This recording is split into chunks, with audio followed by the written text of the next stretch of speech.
Let's Talk Small Business, the real talk, no BS podcast for business owners and entrepreneurs who want to grow and actually enjoy the ride. I'm Mitchell Wilson. Let's get into it. So it's my pleasure to bring on today Ryan Edwards. He's a father, a husband, sports lover, and of course now a business owner. All the way from days in Nelson Cricket, one of the partners now at Nelson Tasman Sports Trust, and of course, new to business in terms of the Little Sprig in Wakefield, which is a pub and bar. So, Ryan, let's talk small business. Mitchell, thank you very much for having me, mate. Quite the intro. I'll take that. Thank you very much.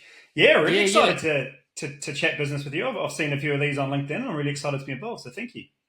Cool. Well, appreciate you being here. And I guess I want to start it off. The business side of things, I think we just mentioned before, you've just ticked over a year in the small business. Is that right? Just over, yeah, about a year and 3 weeks, almost to the day. So awesome. So this is actually great timing for this to see where you've come. But before we get to that, let's give a little bit of a rundown of Ryan, your history, and how you've sort of got to here. So where did it start in your sort of business career, or even sports career as well? Yeah, jeepers. Okay. I guess back into my late years in college, probably started to reflect on a few things and maybe didn't take that side of my education as serious as I should have. And that was a bit of a realization for me coming into 6th and 7th form. So did what most Kiwis do when they leave colleges. I worked in a bar, which was an unbelievable time in my life. It was a very, very cool thing to learn. I got to be... What bar did you work in? Oh, a couple, but they were Alan McNabb. Most people will know if they know the hospo world, and Nelson will know Alan, will know Nabby, yep. So the Turf, when he was involved there, then was called the Crusaders Bar, and various other things that bar used to be called. I actually met now my lovely wife in there, which is almost a 360 degree turn. Better. Yeah. We met in a bar, both working in there, and now we own one, so that's interesting. But after that, mate, probably found myself at a bit of a crossroad, and like I said, every good young Kiwi, I jumped over to England. What was meant to be for 2 years ended up being for 7.5 years, playing a bit of cricket and doing a bit of travelling. So at that time, I'd met Victoria, my now wife, like I said, and I'd signed a cricket contract to go play over in Manchester, or just outside Manchester, in a place called Cheshire, which unbelievable part of England, and just loved every second of it, mate. It was an experience that I was very lucky to be able to, like I say, go over and play cricket on the other side of the world and earn a little bit of money from it, as at the same time travelling a beautiful part of the world of Europe and what have you. So very fortunate to do that for 5 or 6 years of my life. Because you've got cricket in your blood, really, haven't you? Yeah. So the old man, he played the old game of cricket. Was lucky enough to represent New Zealand in a few tests and a few one days. So yeah, certainly grew up with cricket in the blood. And my brother and I played a lot of cricket through those younger years. And really interesting at primary school when we first started playing. My very first coach was actually our mum.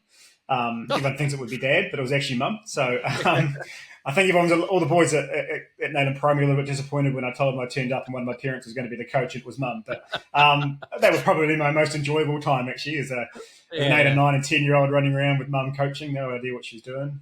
But shit as we had a bloody good time. Mm. And right now, like your kids, are you now transformed into the coach, or is mum? How's that work? Mum's coach, Victoria's coach. They both fell in love with swimming and have a huge passion for swimming, which is Victoria's background.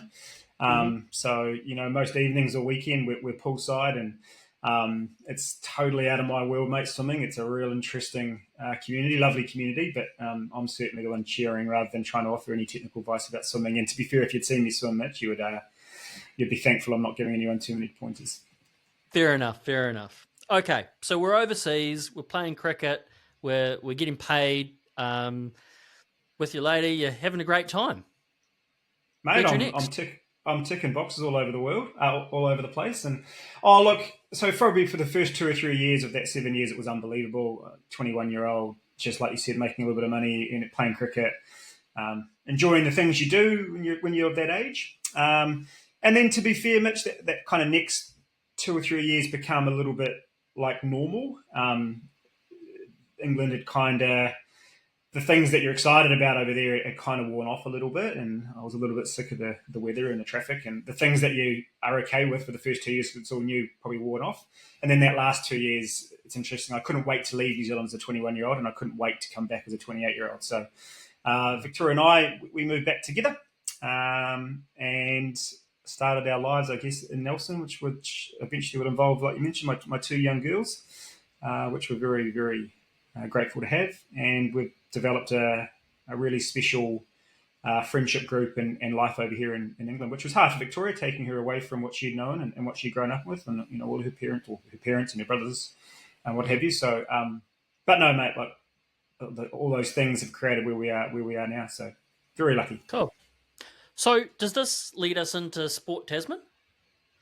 Almost. So, when we very first arrived back, a bit like you, not as good as you, mate, but I was a real estate agent, nowhere near the Mitchell Wilson of the world. But that was a really cool period of my life. I actually learned how to work as a real estate agent. And I say that as a 20-year-old, 28-year-old that hasn't really worked in their life, had this autonomy of no one checking on me really, or no one holding me accountable to a clock, and I probably didn't take that as serious as I should have. The odd early finish, or the odd I'll have a day off and go play some golf, and put it down as networking.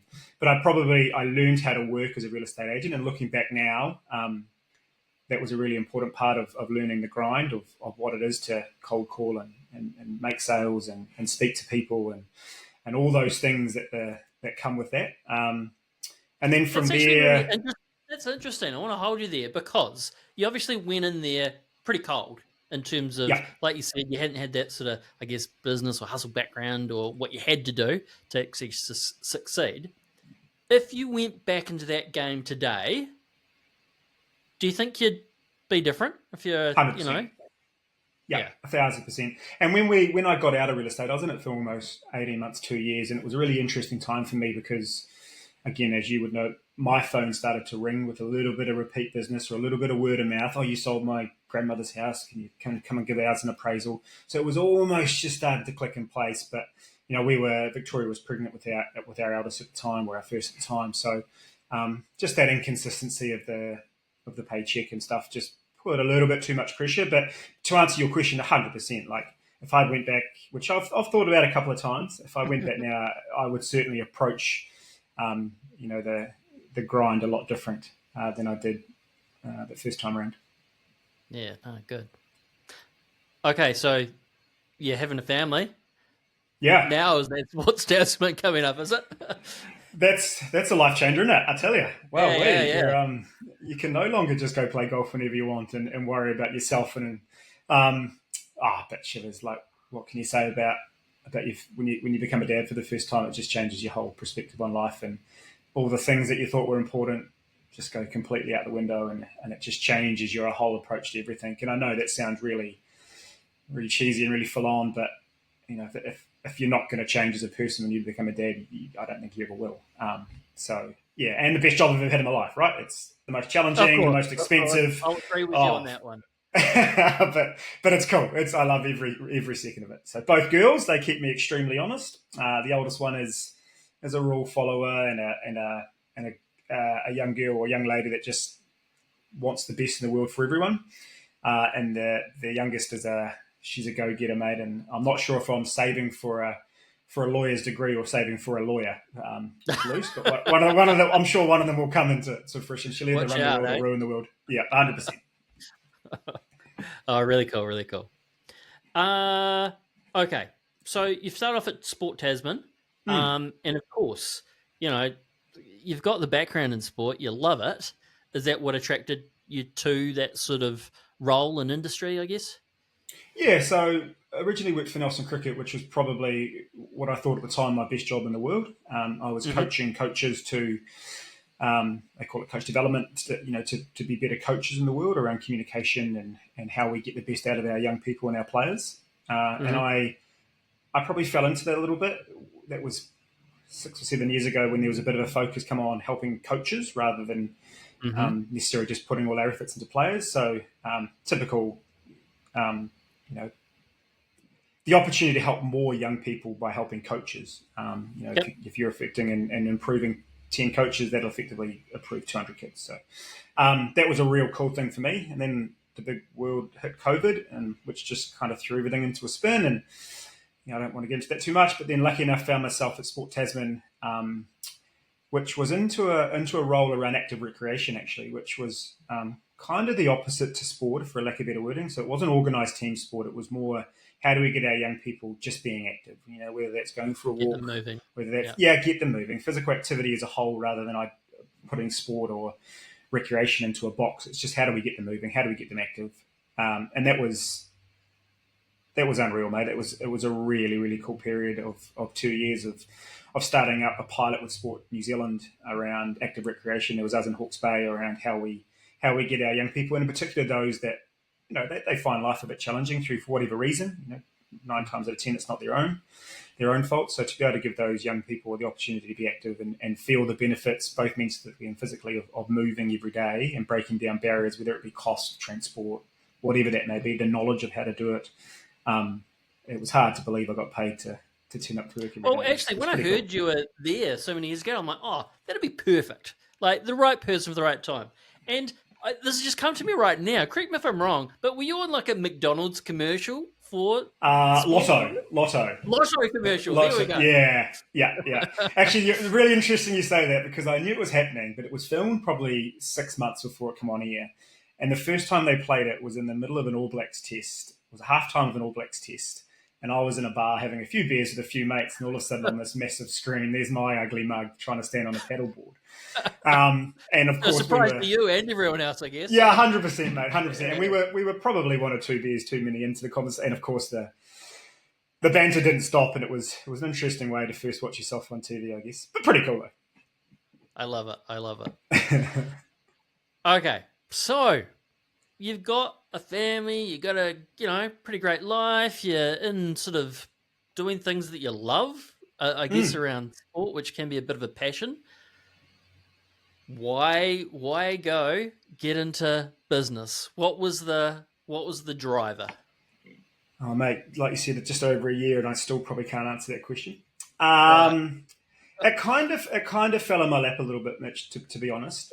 Victoria and I were certainly not actively looking, but keeping an eye on businesses that pop up on Trade Me or ear to the ground around potential things we wanted to do, or at that point of our life where our girls were a little bit older then. And so we were just starting to see what that looks like for us. And then it had only been a Sprig and Fern since December 2023. So it was other pizzerias and cafes and what have you. And so for those that are kind of listening and don't know, I mean, Sprig and Fern there's how many pubs around the New Zealand? Good question. I think there's 10 in the Nelson Tasman region, and there's a couple more.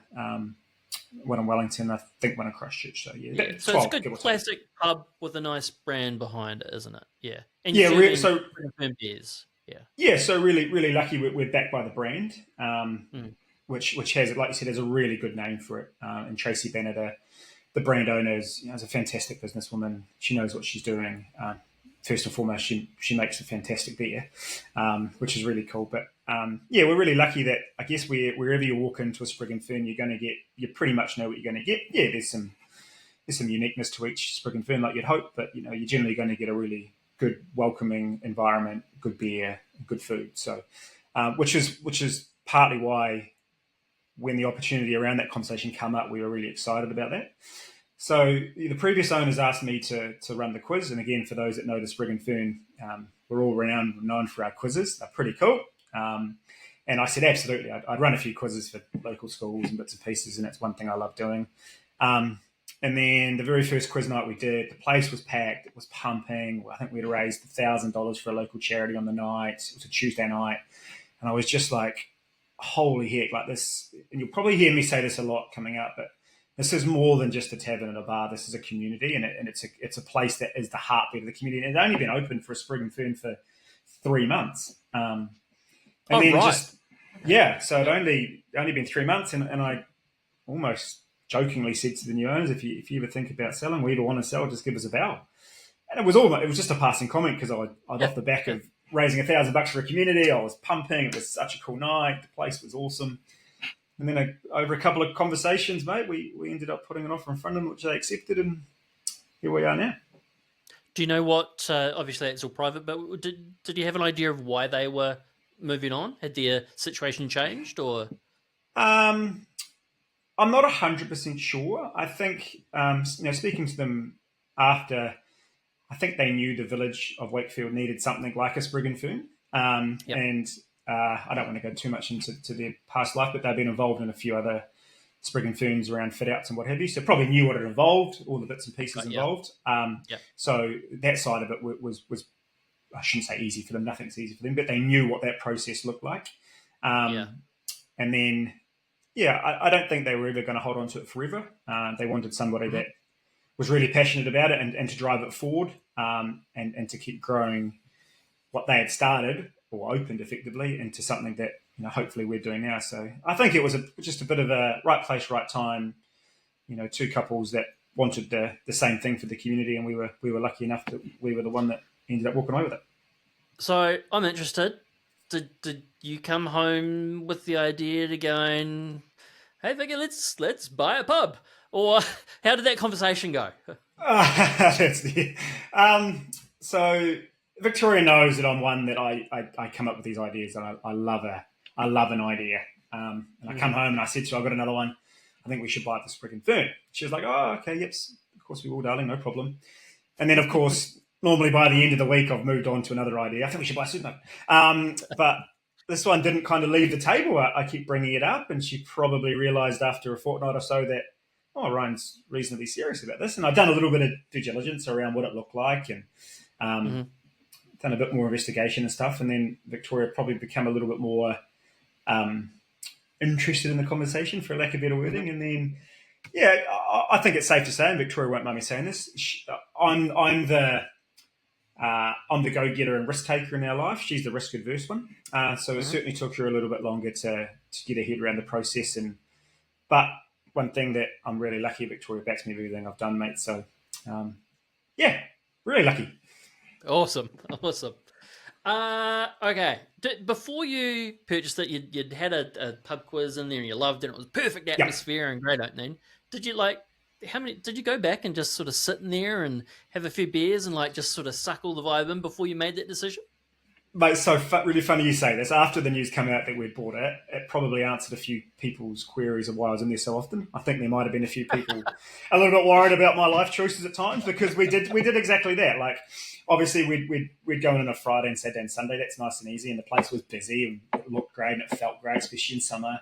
And I said to Victoria, we probably need to go in on a Wednesday afternoon or a Thursday evening just to kind of understand what a week looks like, because I'm sure it's not always fully packed. And so, mate, there was probably a period there for a month or 6 weeks or so where we'd be in for a couple of hours on a Thursday talking to the locals, and we'd be back again on the Tuesday talking to the locals and pop in for a coffee. And we certainly, that wasn't the worst due diligence to do, to be fair. It's just sample a few things and chat to the locals. I mean, it was cool. But we were in there as much as we could without trying to give anything away. Yeah. Okay, so I'm just thinking right now, and I want to sort of get this out of the way and hope it doesn't offend you, but owning a pub, are you drinking more because you're going in there more often? Is this a dangerous sort of slope, or how do you handle that? Yeah, no, it's a very good question. It's a valid question, and people ask me it all the time. I guess I consider it like a hairdresser or a school teacher, or I don't drink at work. So if I'm on a shift, I don't drink. I'm at work. It's my job. There is aspects that I'm still grappling with where, as an owner-operator, people want to see you in there and they want to have a beer with you and they want to ask you how business is going. And we promote, again, the word coming up, we promote it's a community venue. And we promote that we want people to come in there, whether you're a young family, a group of friends catching up, a grandma and granddad, whatever it is. So it's that fine line of us as a family being seen in there, whether that's, we're not working, we're having a beer and a bowl of chips with the kids, or whether I knock off at 6 o'clock on a Friday and I'll hang around for half an hour and have a beer. So, but it's certainly something that we were aware of from before we took over, because you do hear some nasty stories about people that fall into the hospitality world and maybe it doesn't go so well for them. So, but very aware that, when I'm at work, I'm at work, and when I'm socialising, I try to enjoy having a beer. And that's I'm very fortunate with the staff I have to leave them to run the place. I don't need to jump up. Look, if it's absolute, if we get a busload of people come in and I'm there, look, don't get me wrong, I'll jump behind the bar. But if I'm there having a beer with you, Mitch, I'm there having a beer with you, catching up. So, yeah. Cool. Okay, now I'm very aware that any business is a roller coaster ride, but that especially in the first few years, let's say, you've just ticked over the number 1 year. Congratulations. Happy birthday Thank for you. that. Thank you. First 3 months. How was it? Challenges, excitement, all these emotions going on. How did it go? Can you remember back that far as to what was going on and what you're feeling and any challenges you had then? Yeah, I can. So we took over October 1. So I guess going into that summer period, daylight saving had been. And so it was probably a little bit of a misleading first 3 months. It was, the place was busy. A good time. The sun was out. Yeah, 100%. And like I said, it had only been a Sprig and Fern less than a year, so people were still coming in and trying it for the first time. It was still new to the village. So that first 3 months was full of excitement. It was full of energy. It was full of proudness of the place being ours, but a huge amount of nervousness and still learning what we didn't know. We'd never owned a business.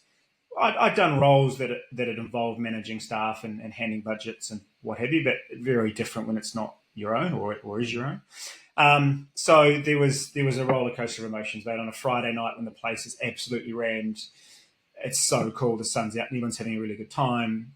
On a Wednesday when it's pouring down and you can't get a customer to come in, you're just looking at like the bank account every day. But I've learned to handle that, and I've learned to not do that, and I've learned to understand what will be, and you can do a bunch of things to hopefully increase that. What will be. But at the end of the day, mate, it's hospo, and New Zealand's doing it pretty tough at the moment. We understand that, and it's not easy. It's not easy for any small business.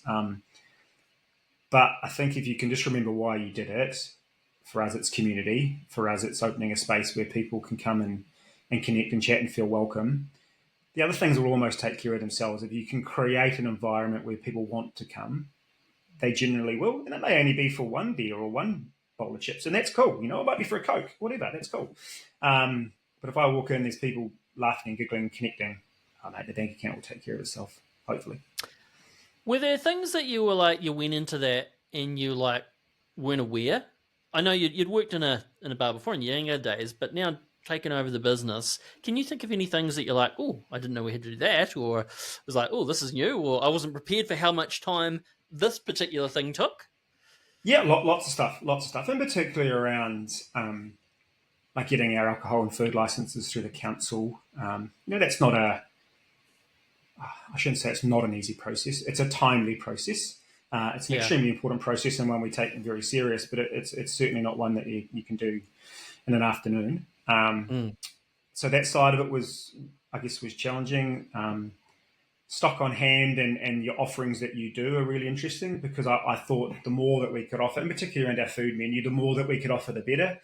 That's not necessarily the case. We've almost flipped that on its head and really refined our menu and simplified it and just been really good at a few things. And we're really lucky that we've developed a bit of a reputation for some pretty good homemade pizzas. So to me, I would love that 80% of the food we sell be our pizzas.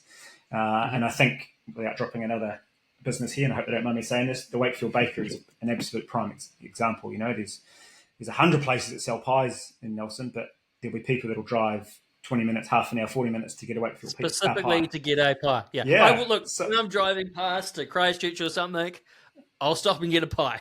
You have to, right? It's Wakefield pie. That's just part of it. Yeah. Yeah. And we've tried to become a little bit like that with our pizzas. We want people to go, oh, we're going to go, even it's Richmond, which is a 12-minute drive, which for Nelsonians is massive, but let's drive out and grab a pizza on a Sunday afternoon because they're really good. So we've tried to do that with our menu, and that was a learning process for us because, like I said, we originally went in and tried to do 1,000 things and then flipped that on its head immediately and just said, no, let's just do a bunch of stuff really, really good. And that changes, obviously, seasonal or something might come new, but as our core menu is a pretty good pizza, really. Awesome. Well, I look forward to trying it out. Good man. Is there a particular flavour that I should be looking for? One of the top ones? Oh, mate, I don't want to. If it's me and I'm ordering a pizza, it's a meat lovers with a barbecue and aioli swirl. Like, holy, Oh, I love the it's a barbecue. Yep. sharp pizza. It's a sharp pizza. Okay. On the list this summer. Okay.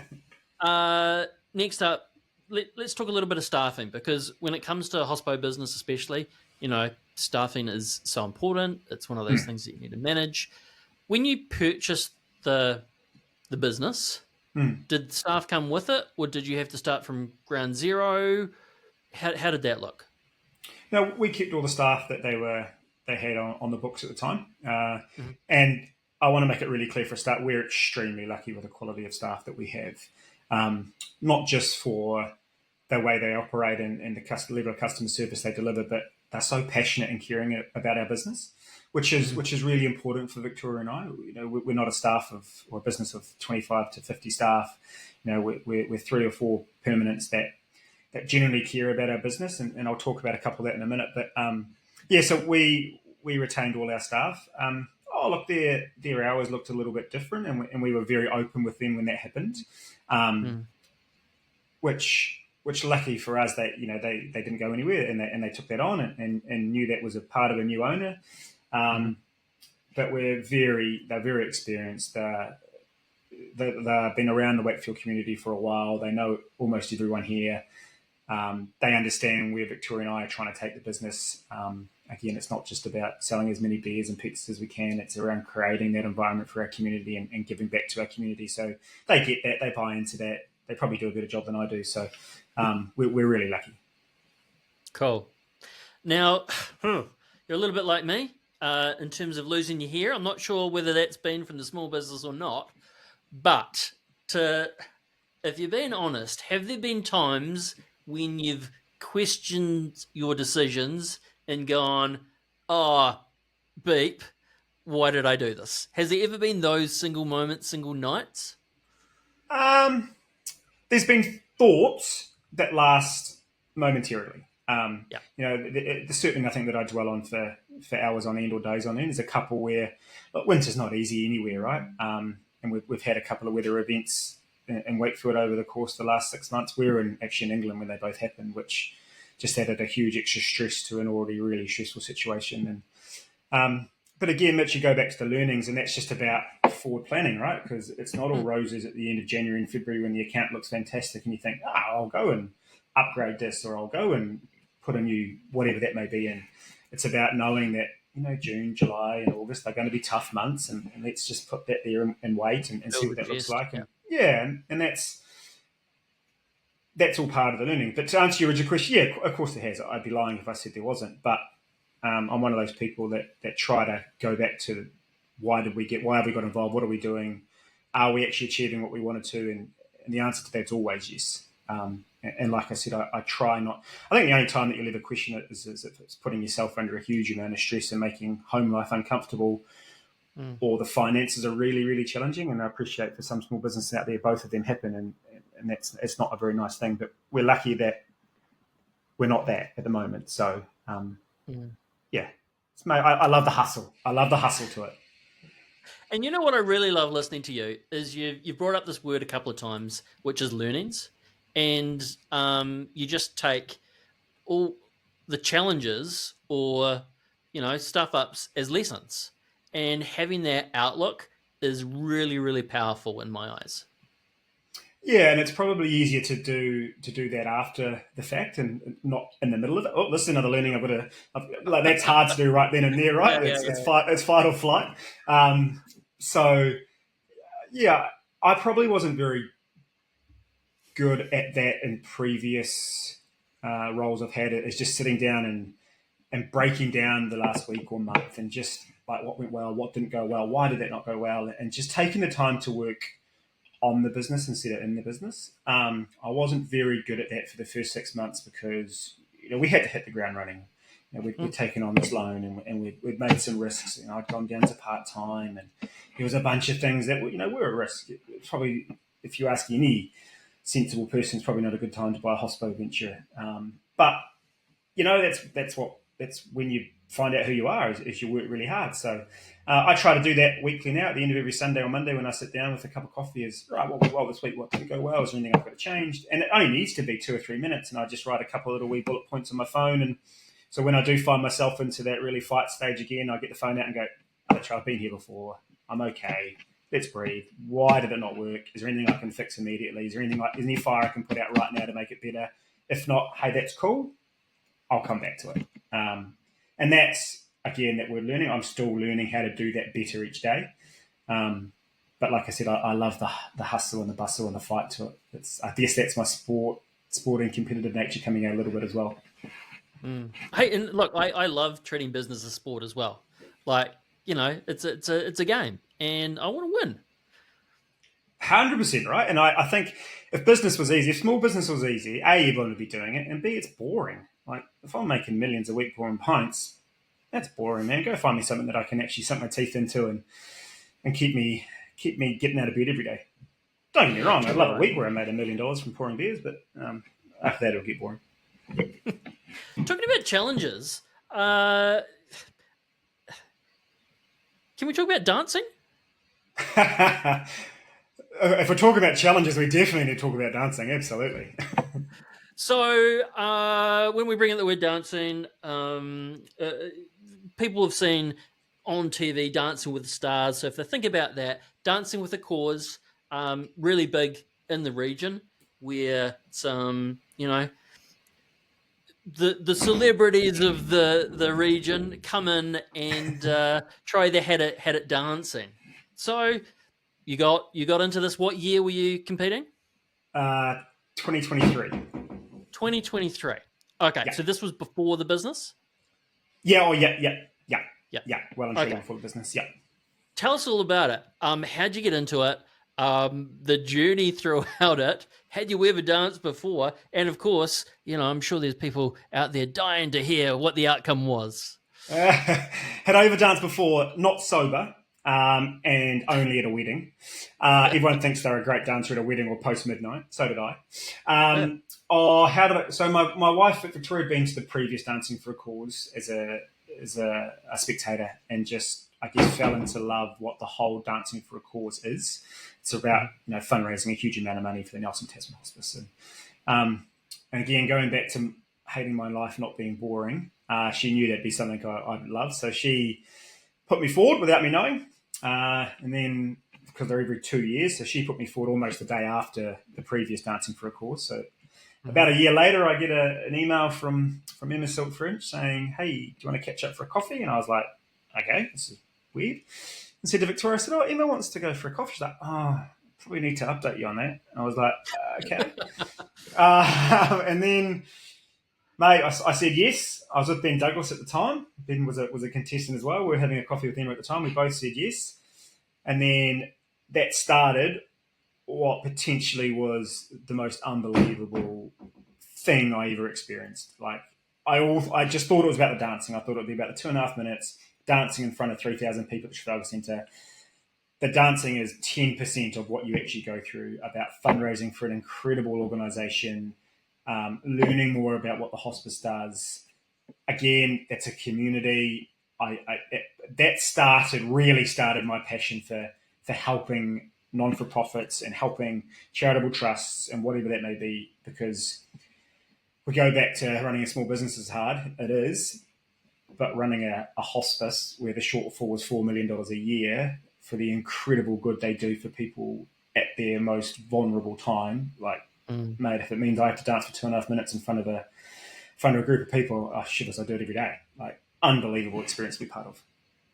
Now, the whole event, how much does the whole event, how much did it raise? Do you remember?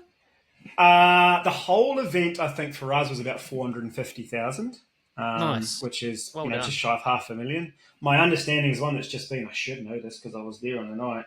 I think it might have even been 680. Sorry, if you're ever going to watch this, it's probably a lot more than that. But it just keeps getting bigger and better each year, and the amount of money that the contestants now raise is just unbelievable. We're talking hundreds of thousands of dollars individually. Which is just amazing. So, talking about like getting in on this event, obviously you're spending a whole lot of time raising money, step one, Mm-hmm. but also a whole lot of time prepping for your what you said 2 minutes on stage. How Yeah. like you hadn't done this before? How long did it take to like what went into it to learn? So really interesting. I was given the Viennese waltz, and I called it the Vietnamese waltz for about 6 weeks. That's how little I knew about dancing or my dance. Mate, surprisingly, it's 16 weeks of 1 hour a week with my dance partner Hazel and our coach Emma.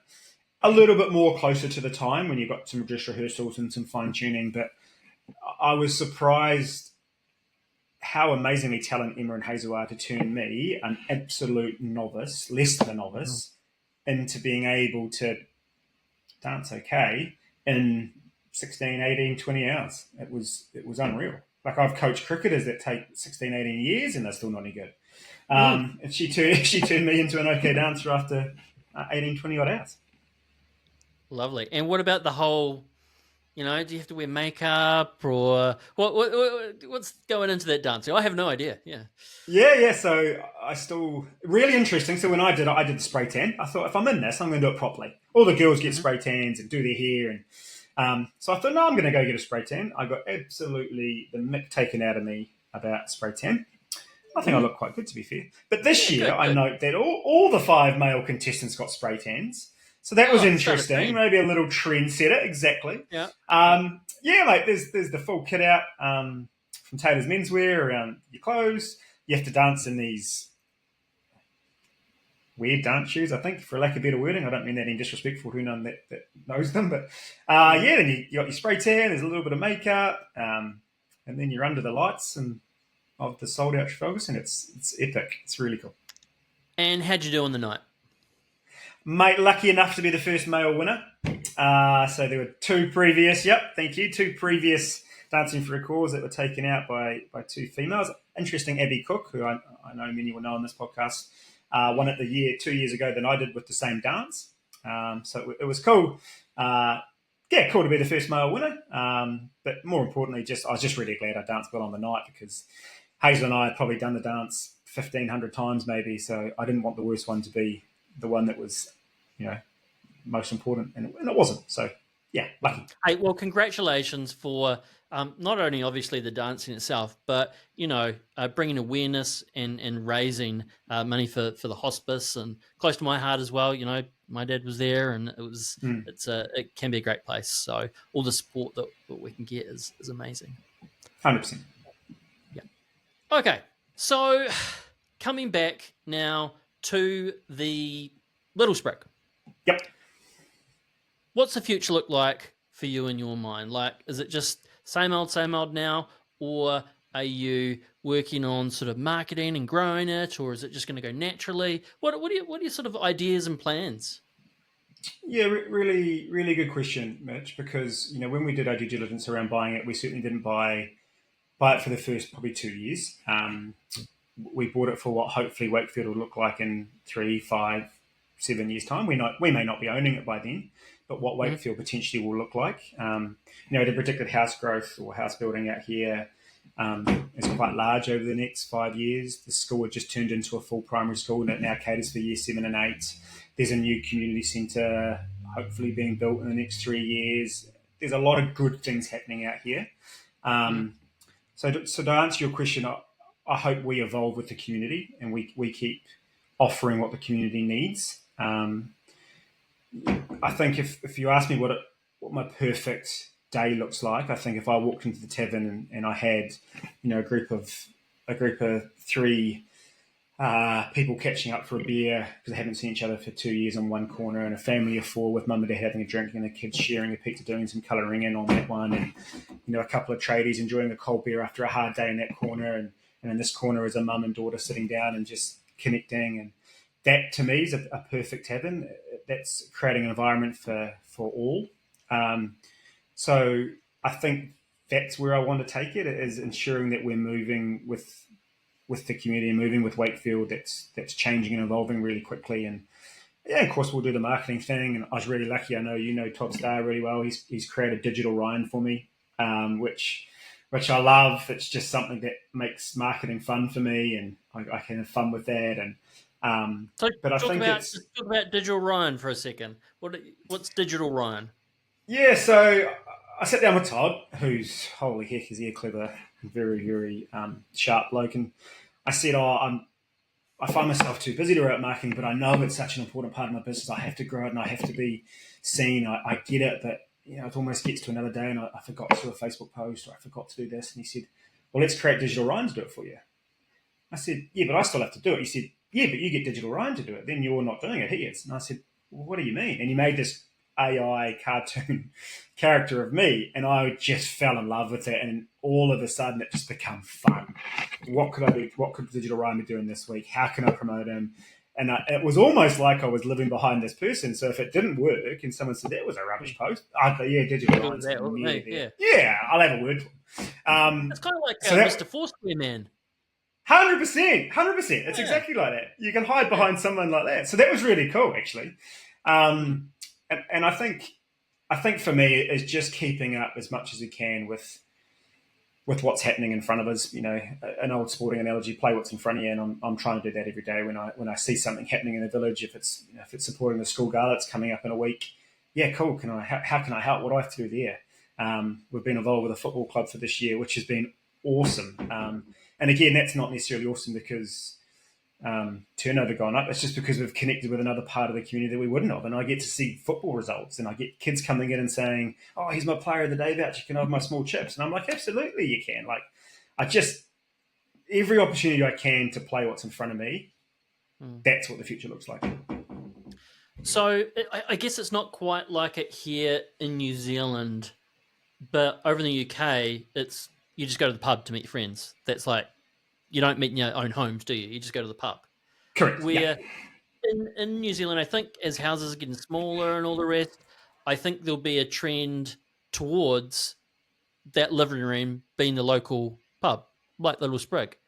Is that how you envisage it? Am I on the same? Yeah, 100%. And I think drinking culture's changed in New Zealand. I remember when I was growing up, a pub was a place where males went and they sat down and you could still smoke indoors back then, and there was swearing and there was language and there was drunk people and it was just a place where it probably wasn't overly acceptable for families or young people to go. And I think going back to what the brand, Sprig and Fern brand as a whole, was created is it's not that.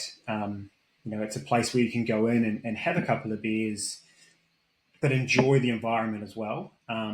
So I think that's where, and I think that's going to evolve even more. And a lot of our young people now that are coming into being teenagers or of age or going to university don't drink. They're teetotal, which is fantastic, and I respect and applaud that. And I think that's only going to change as time goes on. You are going to see less people drinking. Mm-hmm. Although I would love to sell the perfect pint of Nectron, but if that's a Coke, that's a Coke. But people are coming in to connect and to chat and to share experiences. And again, going back to your what does the future look like? Playing what's in front of me. And if people want, half pints more than pints, we'll serve more half pints. Whatever that is. Non-alcoholic beers, if that's the trend, we'll get more in. I don't know what the future looks like, but like I said, I've said it a few times, but just play what's in front of you, I think. Before we go, one more question for you, and just because you've sort of got that sporting background, I think that really helps in business as well. How do you handle self-doubt, or maybe for some they'd call burnout as well? How do you handle that kind of stuff? That's a really interesting question. Self-doubt's a really interesting one. I think the minute that you can understand you're human and are going to have self-doubt, that makes it way easier. People think as a business owner you're this perfect operator and life's easy and you never make a mistake. Far out. Let's be fair.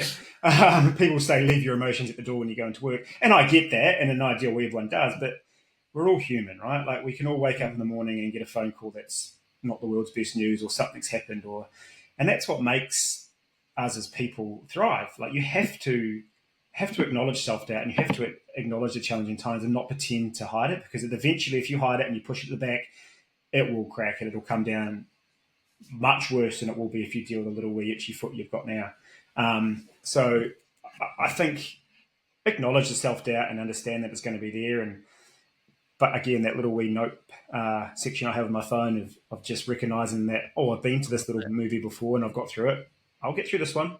Some are bigger and some are nasty. And I mentioned before, we were in England on a family holiday and we had the 2 weather events that hit, and that was massive. We were 24 hours on the other side of the world, and we can't help the place in a state of emergency. It was awful.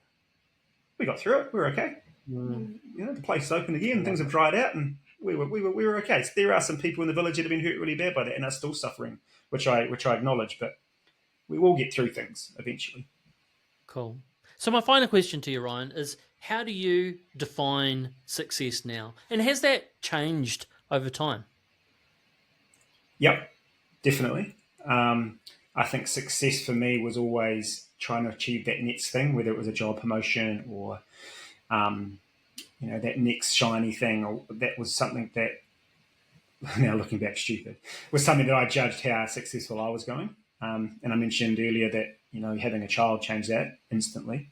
Mate, if I have job satisfaction, and that doesn't mean all the time, like you said, self-doubt, the tough times, the middle of winter, we're all going to have them, but that makes the good times better. So if I have that job satisfaction, if I can look myself in the eye and say, whatever I'm doing is genuine and it's honest and it's trying to add value to our community, it's success every day of the week.